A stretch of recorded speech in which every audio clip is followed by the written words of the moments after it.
بسم اللہ الرحمن الرحیم۔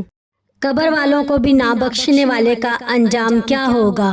عائشہ رضی اللہ تعالیٰ عنہما سے مروی ہے کہ رسول اللہ صلی اللہ علیہ وآلہ وسلم نے کفن چور مرد اور عورت پر لعنت فرمائی۔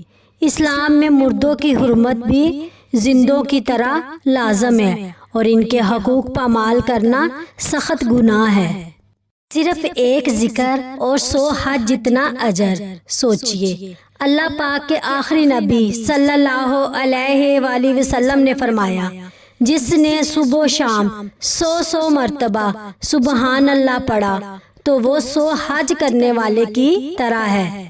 اللہ کا ذکر معمول بنا لینے والا انسان بے شمار نیکیوں کا خزانہ حاصل کر لیتا ہے۔